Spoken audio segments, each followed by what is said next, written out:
Bonjour et bienvenue dans la vie des diocèses. Nous partons aujourd'hui dans la Sarthe à la rencontre des chrétiens du diocèse du Mans, un diocèse fondé par saint Julien, premier évêque du Mans au IVe siècle. Le diocèse du Mans est à dominante rurale, ce qui contraste avec la ville même du Mans et son aire urbaine qui compte la moitié de la population du département. Le département de la Sarthe est d'ailleurs bien connu pour ses rillettes, ses mutuelles ou ses 24 heures du Mans. Dans ce diocèse, la vie des chrétiens a été marquée en janvier 2009 par l'arrivée du nouvel évêque, monseigneur Yves Le Sceau. Bonjour monseigneur. Bonjour.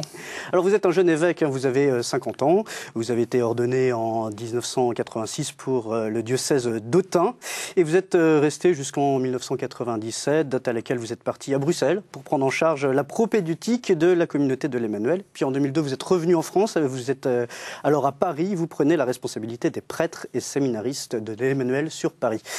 Vous êtes ensuite nommé par le pape Benoît XVI le 21 novembre 2008 comme évêque du Mans et vous êtes ordonné pour le diocèse le 25 janvier 2009. Retour en images sur cette ordination, on va pouvoir voir les images de cette cérémonie. Plus de 3000 fidèles étaient venus, alors du Mans bien sûr, de la Sarthe, de tout le département, du diocèse d'Autun aussi, puisque vous y étiez pendant de longues années, de Paris et aussi du Kistinic, qui est votre village natal en Bretagne. Et ils sont venus en délégation, effectivement. On imagine que pour vous, ça devait être un événement très émouvant. Oui, bien sûr. L'ordination épiscopale, émouvant, je ne sais pas si c'est le bon mot, mais en tout cas très marquant, certainement. Oui. Comment on reçoit cette nomination d'évêque dans les premiers temps? D'abord, c'est une surprise. Honnêtement, je ne m'attendais pas à ce qu'on me sollicite. Vraiment pas. Avec un sentiment d'une grande crainte, un sentiment de ne pas être à la hauteur de la charge. Ceci étant dit, c'est encore vrai aujourd'hui. Et en même temps, une volonté, un sentiment que Dieu appelle. Et que la seule raison pour laquelle j'ai dit oui, c'est une question qui m'est posée par tous les jeunes en particulier. Vous avez dit oui, pourquoi? Le sentiment que c'est Jésus qui appelle. Mais c'est la seule vraie raison pour dire oui à un tel appel. La crainte qu'on peut avoir au départ, c'est quoi? C'est face à ses compétences personnelles ou c'est face peut-être aux difficultés que peut rencontrer l'Église aujourd'hui? Non, face à ses compétences personnelles. On a tant d'autres qui pourraient faire aussi bien et beaucoup mieux, en tout cas de mon point de vue. Et donc, oui, c'est le sentiment de ne pas être à la hauteur de la charge qui est confiée. Maintenant, la situation de l'Église aujourd'hui, ses difficultés, ses joies, ses espérances aussi. Vous savez, de toute époque, il y a des difficultés et des joies. Jésus n'a jamais dit que tout serait facile, il a simplement promis l'Esprit Saint à ceux qui étaient en mission. Maintenant, c'est le fait de ne pas être à la hauteur de la charge, oui. Justement, est-ce qu'on ressent peut-être la grâce, du coup, de pouvoir justement prendre en charge ces responsabilités? Oui, je pense qu'il y a, en tout cas, tous les matins, dans ma prière, je m'appuie dans la foi, vous savez, sur la grâce de l'ordination, en me disant, j'ai reçu un sacrement, je dois m'appuyer sur le don, en confiance de ce sacrement pour exercer le service qui est le mien. Voilà, c'est assez humble, vous savez. Les chrétiens du diocèse du Mans, vous ne les connaissiez pas ou très peu. Qu'est-ce qui vous a marqué lorsque vous les avez rencontrés? Un événement m'a beaucoup marqué. Donc j'ai été nommé un vendredi à midi. Je me suis arrangé pour être là, pour avoir une première rencontre avec les collaborateurs les plus proches dans l'après-midi. Donc je suis arrivé au Mans vers 15h. Et quand je suis arrivé sur les quais de la gare, donc le vicaire général m'attendait. Il est venu me chercher et en prenant la voiture, j'entends les cloches d'une église qui est proche de la gare sonner. Et alors je me suis interrogé, pourquoi des cloches à 15h15 ou à 15h30 en pleine ville? Il me dit, mais c'est pour vous. Ils avaient fait sonner toutes les cloches de la ville. Le vicaire général, on aurait souhaité venir avec le peuple de Dieu vous chercher. Et on ne pouvait pas être là techniquement, alors on a fait sonner les cloches. Et à ce moment-là, j'ai eu un sentiment d'appartenance à l'Église. Je me dis, bon, ils prennent l'évêque comme il est, ils ne me connaissent pas, ils ne savent pas qui je suis. Et ils m'accueillent parce que je suis l'évêque. Donc c'est assez révélateur de la situation. C'est-à-dire que tant chez les prêtres que chez les fidèles, il y a une espèce de bienveillance. En tout cas, c'est comme ça que je ressens les choses. Ils m'ont pris comme j'étais. Ils me prennent encore aujourd'hui comme je suis, avec beaucoup de bienveillance. Ça signifie aussi l'attente et le besoin d'un pasteur aussi. Alors c'est là qu'on revoit, indépendamment des qualités ou des défauts de l'homme, ce que peut représenter l'évêque pour le peuple chrétien. Et oui, il y avait une joie profonde. On a un évêque. En plus, il n'est pas très âgé. Alors, voilà, on pense que c'est une chance. Et voilà ce que les gens disent. Voilà. C'est émouvant d'être accueilli par tous Oui, ces de ce point de vue, c'est très émouvant. Oui. Et le sentiment aussi d'être la figure du bon berger pour tous ces gens. Et j'avoue que pendant l'ordination, surtout à la fin de la messe, je ne m'y attendais pas. Il y a eu un accueil très chaleureux. Mais très chaleureux, et les gens applaudissaient, il y avait une grande chaleur humaine à mon égard, et donc c'est sûr que c'est bouleversant. C'était donc il y a 1 an et demi. Il y a 1 an et demi. On imagine qu'en 1 an et demi, vous avez fait à peu près le tour du diocèse. Oui. Comment ça s'est passé ces derniers mois? Qui vous avez pu rencontrer? Et qu'est-ce que vous avez pu dégager peut-être comme priorité? Alors, d'abord, j'ai tout fait pour aller dans le maximum de lieux. Ma décision a été, dès qu'il y a un moment libre, dès qu'il y a un week-end libre, dès qu'il y a un trou dans le week-end, je vais dans les villages.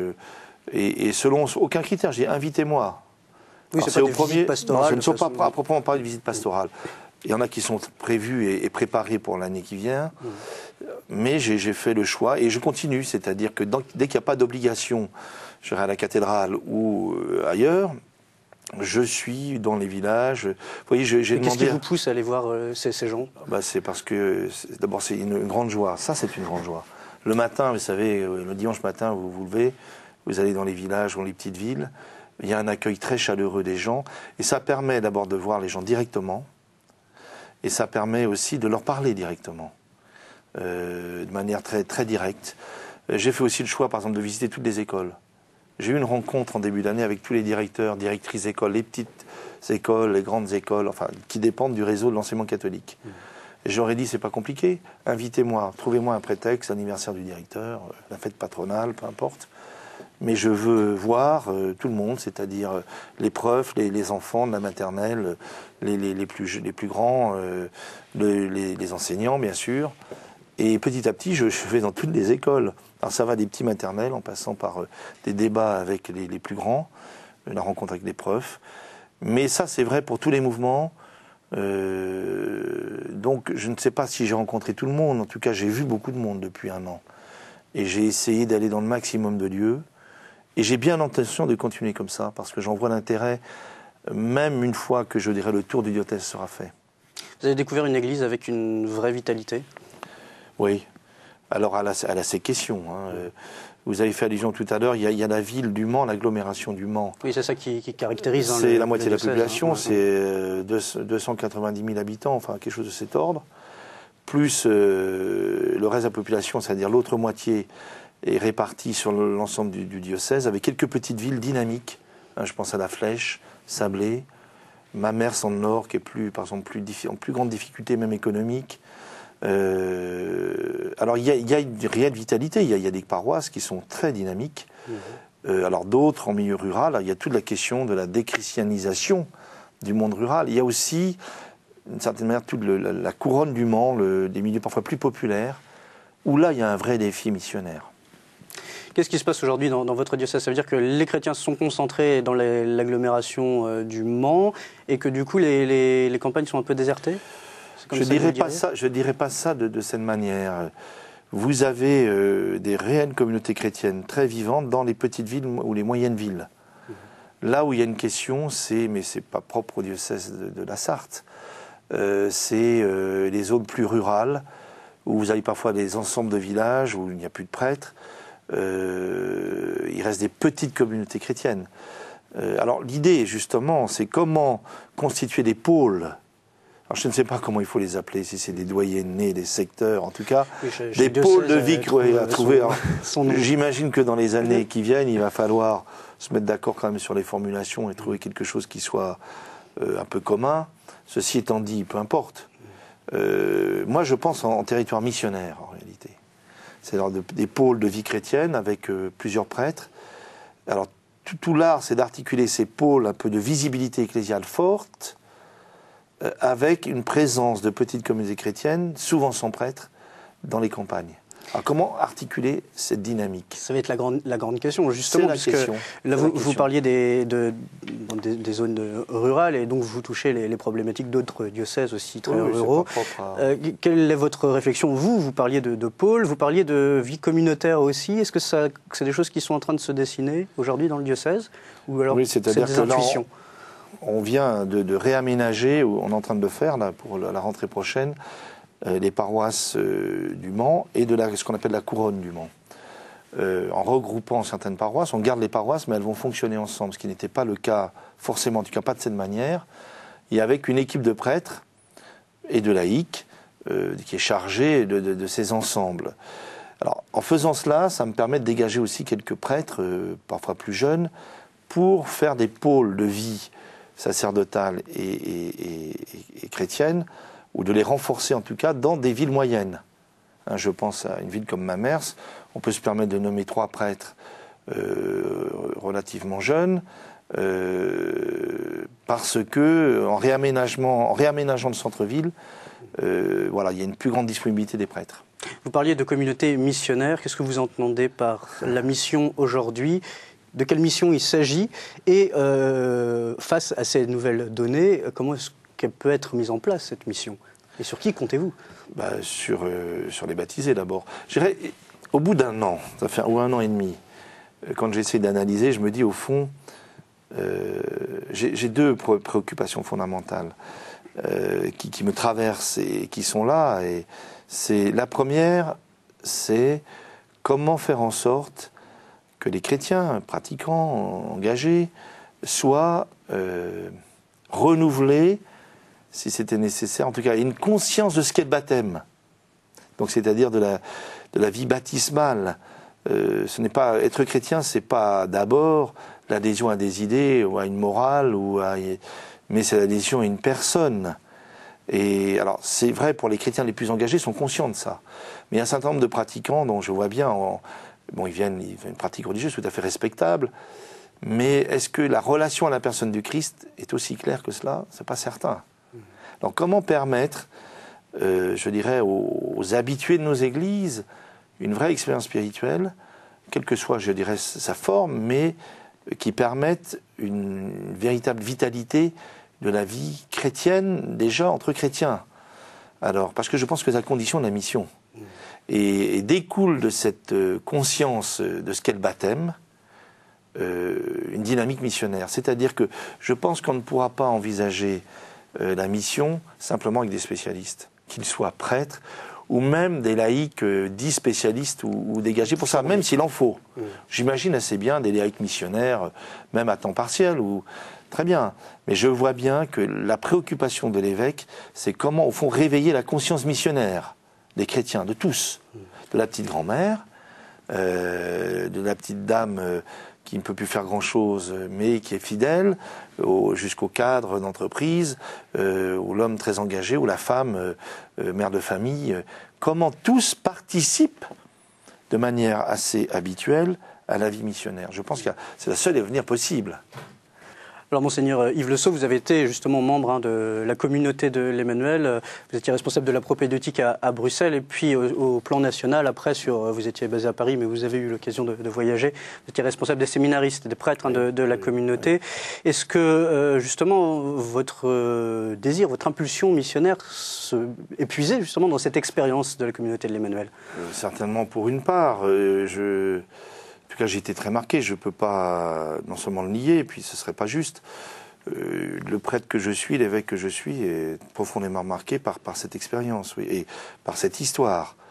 J'ai bien connu le fondateur de l'Emmanuel, qui s'appelait Pierre Goursin, un laïc, et j'étais très frappé de 2 choses chez cet homme. C'est son profonde humilité, profond attachement au Christ. Je voyais dans sa prière, sa manière d'être, et son souci missionnaire, c'est-à-dire qu'il n'arrêtait pas de me dire qu'il trouvait que parfois les catholiques n'étaient pas assez missionnaires. Ça le hantait, au sens que nous portons une espérance et que le monde l'attend et que nous savons où nous ne pouvons pas, où nous avons du mal à le communiquer. Alors c'est sûr que cela m'a marqué profondément. Et j'ai été aussi pendant plusieurs années à Paray-le-Monial, donc responsable du sanctuaire de Paray. Et donc la spiritualité du cœur, alors, la charité du Christ qui se répand, c'est indéniable, aujourd'hui me marque encore profondément. Alors je peux imaginer que ça traverse les quelques mois d'épiscopat, on ne se refait pas, c'est certain. Est-ce que ça veut dire que vous pouvez accueillir, il y a déjà des membres de la communauté de l'Emmanuel dans votre diocèse, est-ce que la vitalité d'un diocèse, aujourd'hui, ça passe par l'accueil de ce type de communauté? Oui, pour une part, mais là, je n'absolutiserai pas. Ce qui me frappe, c'est que c'est la dynamique des chrétiens déjà sur place. C'est-à-dire qu'on arrive dans un lieu où d'abord des gens travaillaient avant moi, avec une réelle dynamique, avec de belles choses, avec aussi d'autres approches. Je vois bien que je me dois d'être l'évêque de tous, ce que je tente d'être. Alors, est-ce que... Oui, je suis ouvert à la présence de comités de dites nouvelles dans le diocèse. Ceci étant dit, il y en a déjà. Maintenant, ce n'est pas une politique. Moi, ce qui m'intéresse, c'est comment, avec les gens de mon diocèse, nous grandissons à la fois dans la charité, entre nous, à l'égard de tous, et à la fois dans la joie d'un dialogue missionnaire avec le monde. Alors, l'apport de contribution, je dirais, plus extérieur, pourquoi pas, mais ce n'est pas d'abord une espèce de choix a priori, vraiment pas. Moi, c'est comment, avec les chrétiens, les collaborateurs que j'ai sur place, qui étaient là avant moi, on continue cette dynamique.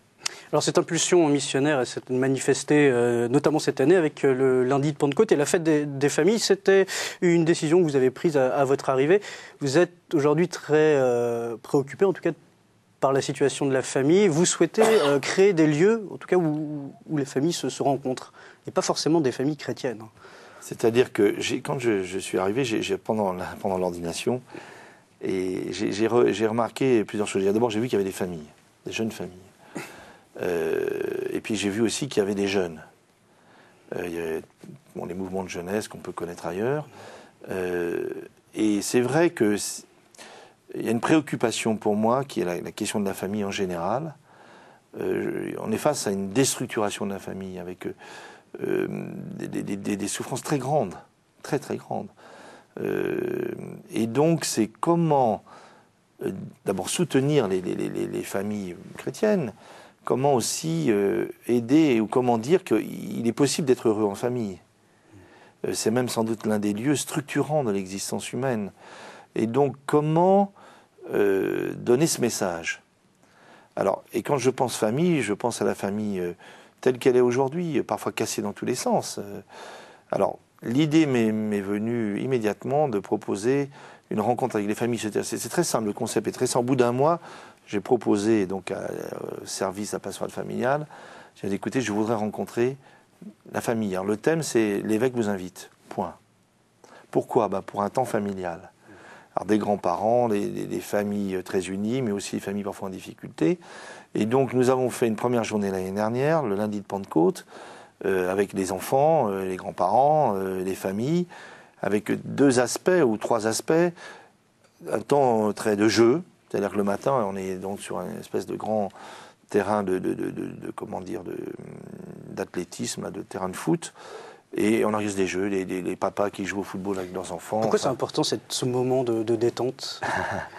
Parce que, vous savez, si vous avez des familles originaires de milieux sociaux divers, c'est par les enfants que les contacts se font. Vous savez, quand on joue au football, avec le papa, on ne se pose pas la question de savoir dans quel quartier on est né. Et alors, c'est un phénomène très, très sympathique.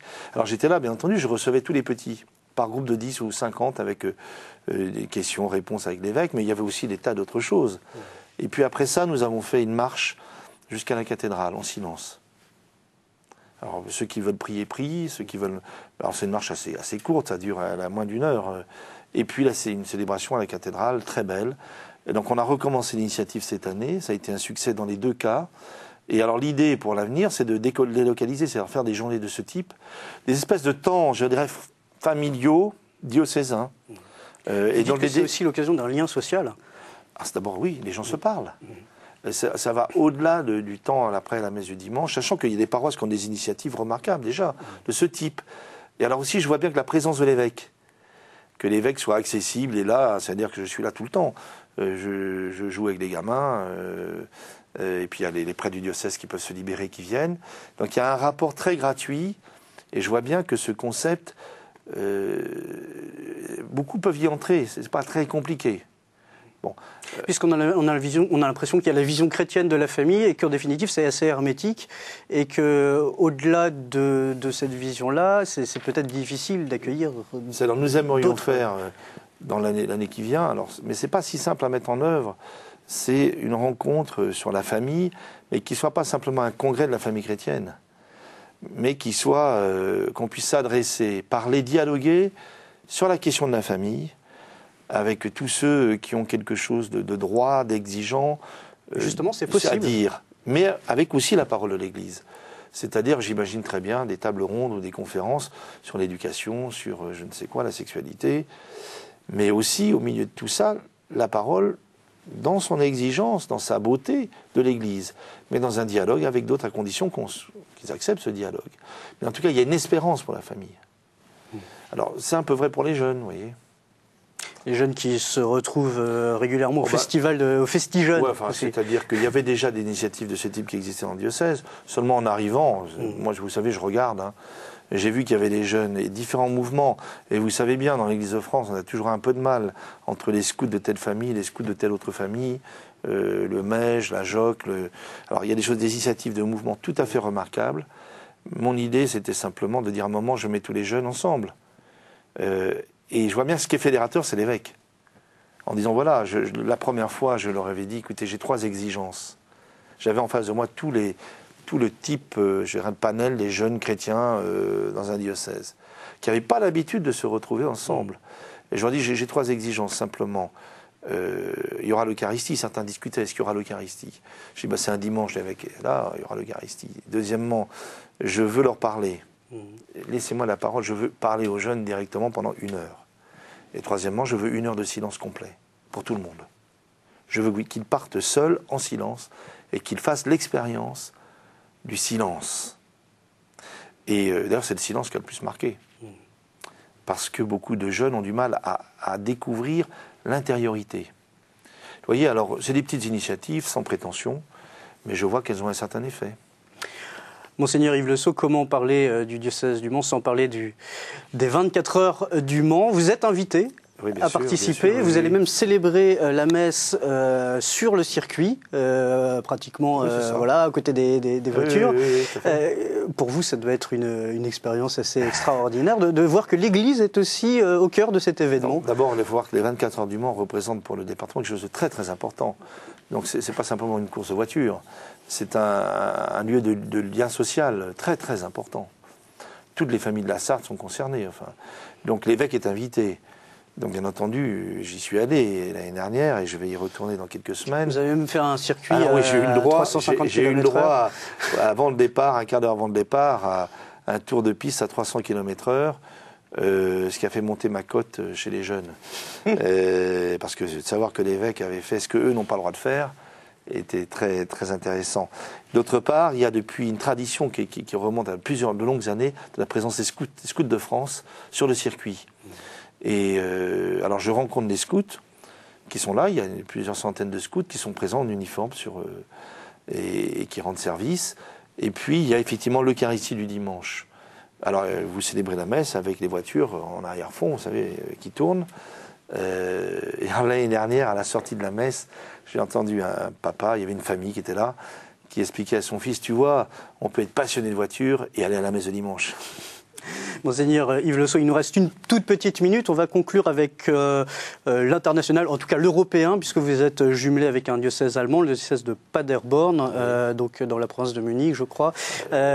C'est aujourd'hui important pour le diocèse, ce jumelage? Depuis le 4e siècle, depuis le 9e siècle, c'est ce jumelage, c'est le plus vieux connu en Europe.